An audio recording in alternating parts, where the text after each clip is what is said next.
L'audience est ouverte, veuillez vous asseoir.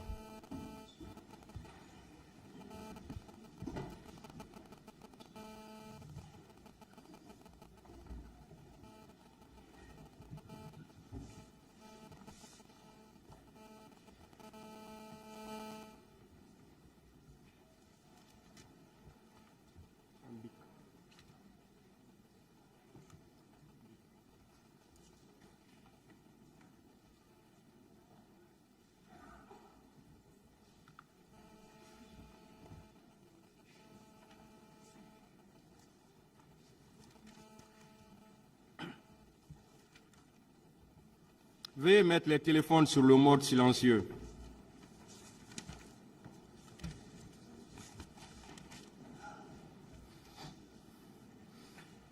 Affaires ministère public contre M. C.C. Raphaël Abba, M. Alpha Amadou Baldé, M. Marcel Guilavogui, M. Claude Pivi, M. Moussa Kegboro Kamara, M. Ibrahim Kamara Di Kalonzo, M. Aboubakar Diakité Di Toumba, M. Blaise Goumou, M. Moussa Dadis Kamara, M. Mamadou Aliou Keita, M. Abdoulaye Chérif Diaby, M. Paul Mansa Guilavogui, les partis civils, M. Ouribaï Loba, Mme Aïssatou Bari et plusieurs autres, la Fédération internationale des ligues de droits de l'homme, FIDH, l'Organisation guinéenne de défense des droits de l'homme et du citoyen, OGDH, l'Association des parents victimes et amis du 28 septembre 2009, AVIPA.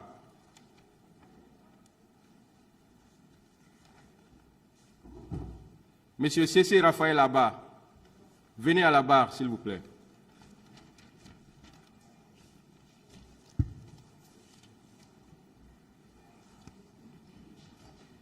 Est-ce que son conseil est dans la salle?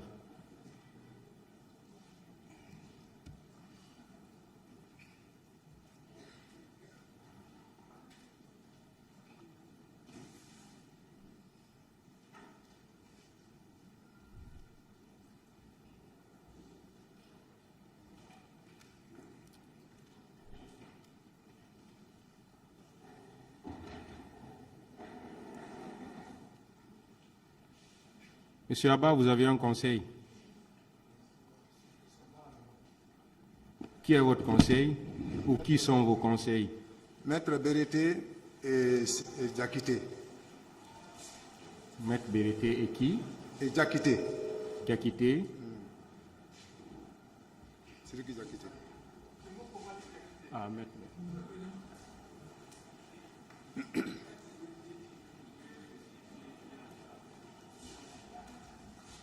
Je n'ai pas compris. Oui. D'accord. Votre conseil pour dire au tribunal ce qui s'est passé dans cette affaire? Monsieur le Président, honneur aux assesseurs, je vous remercie beaucoup de m'avoir accordé la parole aujourd'hui. Je remercie encore le Seigneur Dieu Tout-Puissant qui a créé le ciel et la terre, qui m'a permis de voir ce jour aujourd'hui. Je remercie aussi également mon épouse Séni Lama qui m'a supporté depuis 14 ans. Que Dieu l'a mis et ses enfants. Je remercie également le président de la République, Mamadi Doumbouya, qui a pensé à nous pour que réellement ce jour y arrive, pour que nous puissions voir ce grand jour. Je remercie également encore le ministre de la Justice, Salorette, qui a pu prendre les salles pour le procès du 28 septembre. Nous le remercions beaucoup. Et je remercie également les gardes pénitentiaires, y compris encore toutes les femmes gardes pénitentiaires qui m'ont gardé jusqu'à ce jour-ci. Que Dieu les bénisse et les protège.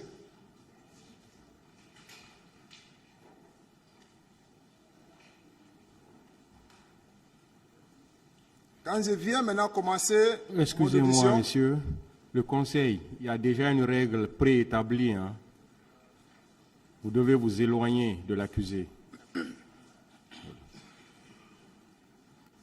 Hein? On s'est fait établir une règle ici. Voilà. Continuez, s'il vous plaît.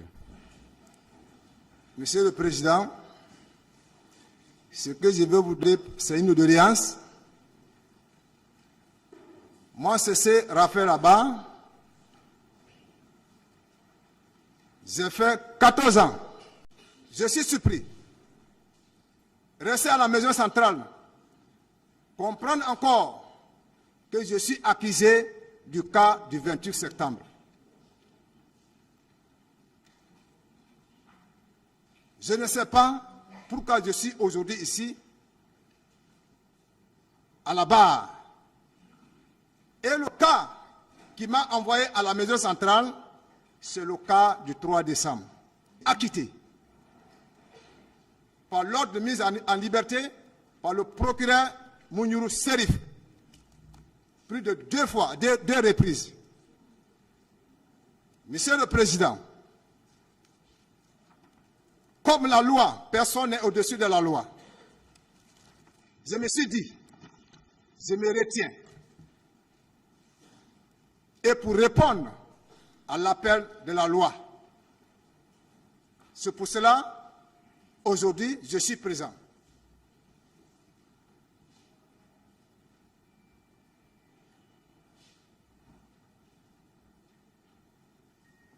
Voici comment je vais commencer les faits qui me reprochent. Le 28 et le 27 septembre, nous étions en voyage sur l'abbé. Quand nous sommes partis en voyage, nous se sommes retournés. Le président de la République, avec son aide de camp, ils nous ont laissés, ils sont revenus en avance.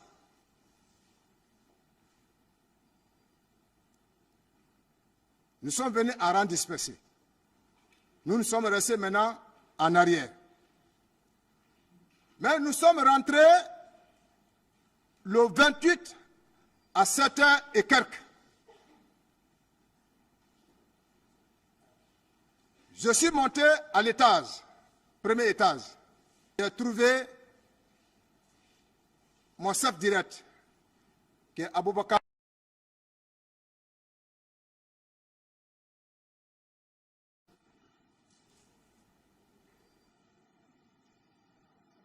Quand je suis rentré dans la chambre, j'ai vu coucher mon chef.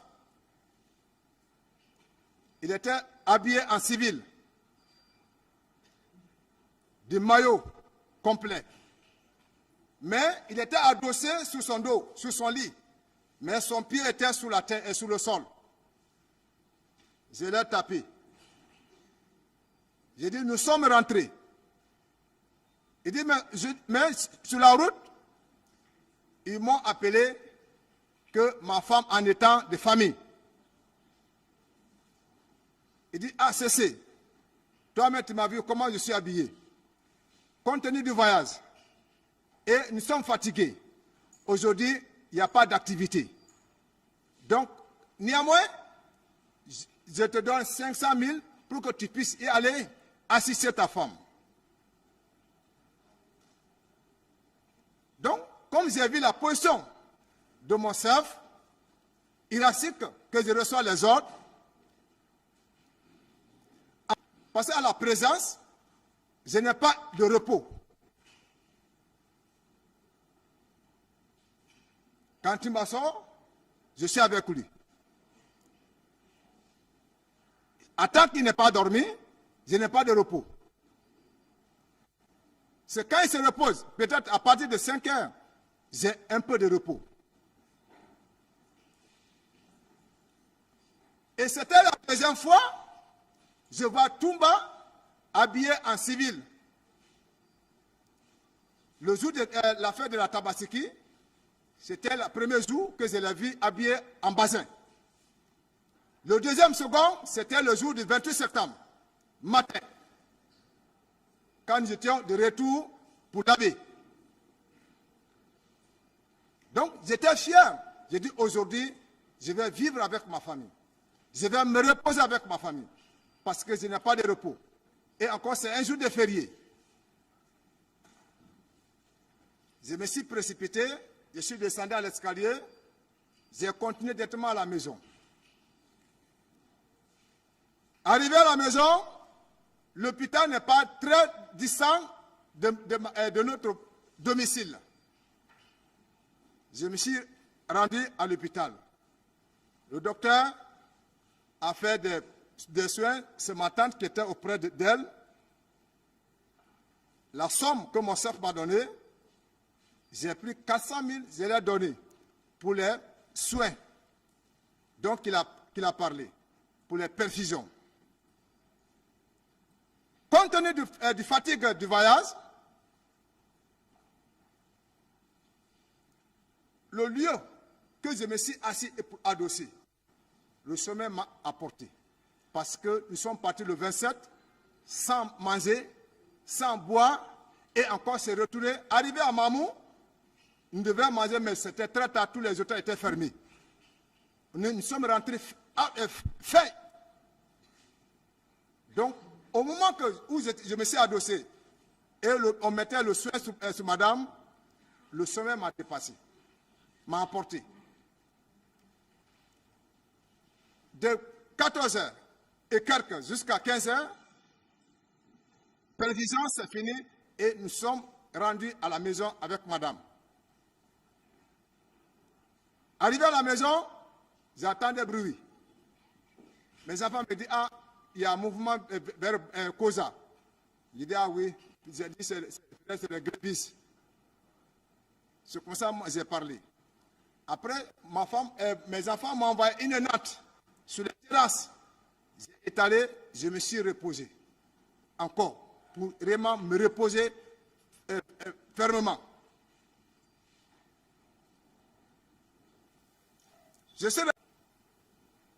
Donc c'est pour cela, quand je suis resté en retard, avant qu'il vienne, il a déjà gâté la porte et il est rentré. Parce que seulement qu'il éteint ses téléphones, la clé, seulement qui prépare même son manger. Aucune femme ne prépare son manger. Il avait une confiance totale avec moi.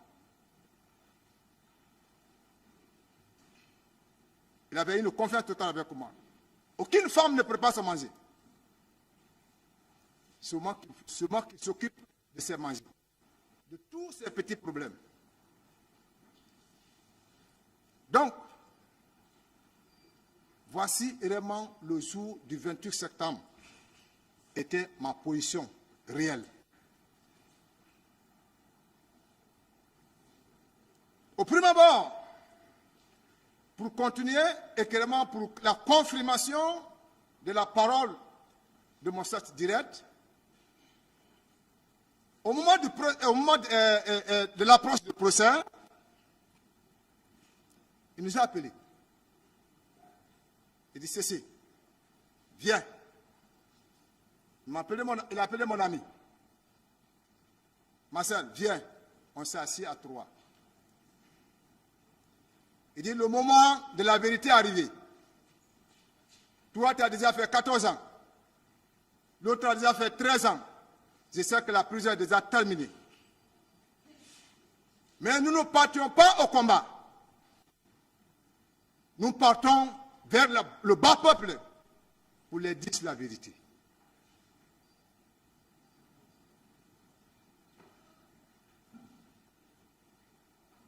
J'ai dit oui, je suis intermédiaire entre vous. Moi, qu'est-ce que vous voulez que nous allons dire? Il dit, écoute-moi, c'est moi qui ai pris la parole. Il dit à Marcel, au moment que tu prenais la troupe pour envoyer, qu'est-ce que je t'ai dit? Je t'ai dit de ne pas faire sortir la troupe. Marcel a répondu. Il dit, Toumba, oui, c'est vrai, mais devant les as là. Secondo, il dit, quand tu viens de venir me retrouver encore à Clinique Ambroise, quand tu as pris la grenade contre moi, qu'est-ce que je t'ai dit? Tu as sauté le bilan. Il dit, Toumba, tout ce que tu dis, c'est vrai. Mais je te dis, devant les ans là, vous qui êtes assis comme ça là, je cesse à sauver ma tête. Les ans.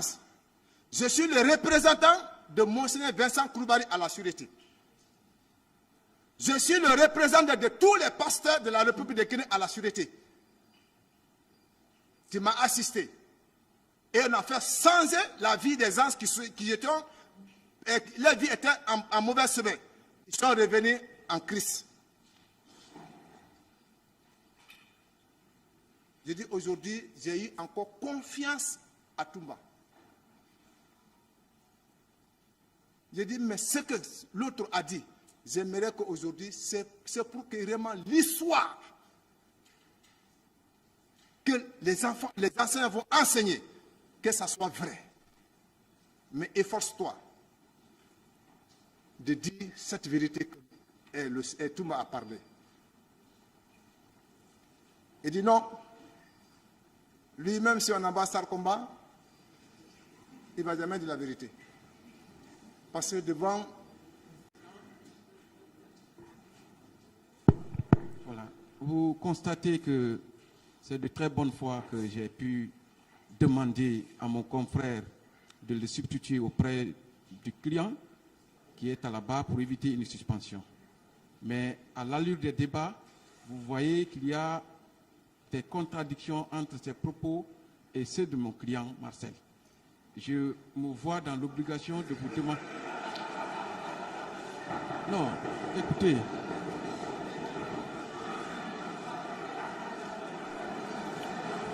S'il vous plaît, à cette allure, on va vider la salle. Hein. Je ne peux pas vous dire à tout moment de vous taire dans la salle. Si ça continue, on sera obligé de vider la salle. On peut le faire. Hein. Nous ne sommes pas en train de faire un théâtre, s'il vous plaît. Nous ne sommes pas encore en train de faire un théâtre. Donc vous, s'il vous plaît, ce qui se dit ici est très important. Ce qui se passe est très important également. Donc, une fois de plus, ressaisissez-vous. Allez-y, maître. Donc, je disais, puisqu'il n'est pas mon client, j'aurais préféré que vous m'en dispensiez, Monsieur le Président, que l'on attende son conseil ou l'un de ses conseils. Je vous remercie. Aucun de ces conseils n'est encore dans la salle. Hein. On sera obligé alors de suspendre, M. Cissé. On va attendre vos conseils. L'audience est suspendue. Il n'y a pas de problème.